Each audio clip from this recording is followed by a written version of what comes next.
What if depression isn't just about mood? What if it is a speed disorder in the brain?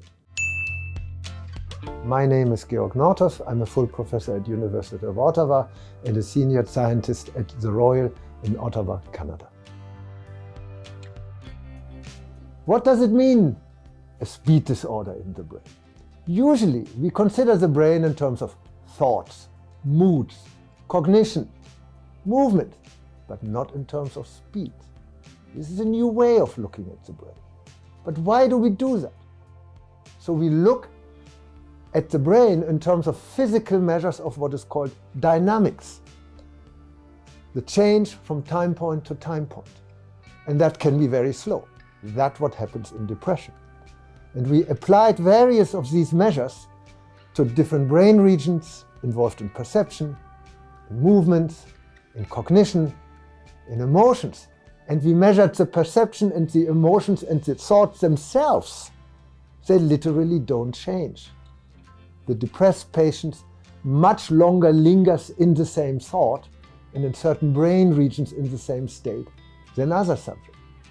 That is why we formulated that depression may be a speed disorder.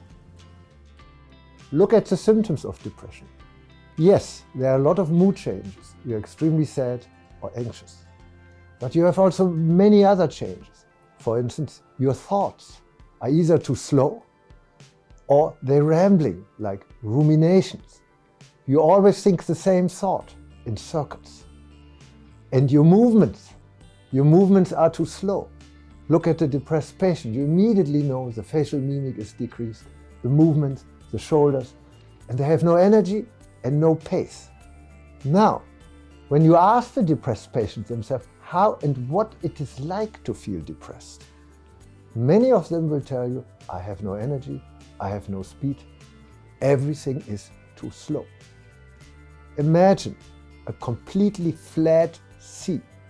You may enjoy looking at that flat sea for the first 10 minutes. After 5 hours, you become depressed. That's the state of depression. What is the evidence? You can measure speed. Look at the cars outside. You can say that car is driving very fast and very slow. You can measure that. How much it takes from one street to another. Same in the brain. How long is the transfer from one region to another region? How often is your perception changing or not at all the perception? Same with your thoughts. We investigated. How often do your thought changes, and you can repeatedly ask that.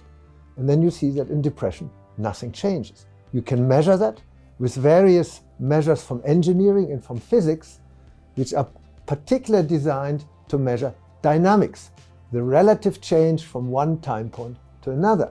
Again, I conclude, look at the car. How do you measure the speed and the velocity of the car? You say, okay, I look now and I look 20 seconds later. How far has the car traveled in those 20 seconds? Then you know the speed. There's a certain tuning between your brain, mind, and music. Then the question, do they share something? Because everybody is resonant to music. It's incredible. But to different music. So how does that come? So music has certain time scales. You have longer melodies, shorter melodies, usually nested in each other or always the same. So again, it's about time. Now it's time scales, duration of a process. And that's the same in the brain. Your brain is full of different time scales. It's remarkable. We have often overlooked that. It's not just cognition. Yes, there is cognition, but that cognition is shaped by the different time scales of the brain. And what we're doing is, let the subject bring 6 different preferred music pieces, and then we manipulate the speed of these music pieces. 3 slower, 3 faster. And then we ask the subject which of these pieces you prefer best, and we also do EEG, we measure the electrical brain activity, and we have various markers, and then we determine that speed is the best for you. How do I see the future? We developed a novel approach to connecting brain and mind, spatiotemporal neuroscience, spatiotemporal psychiatry, and I hope that that will lead to novel diagnostic biomarkers and precision personalized based therapies in mental disorders, something which is currently impossible.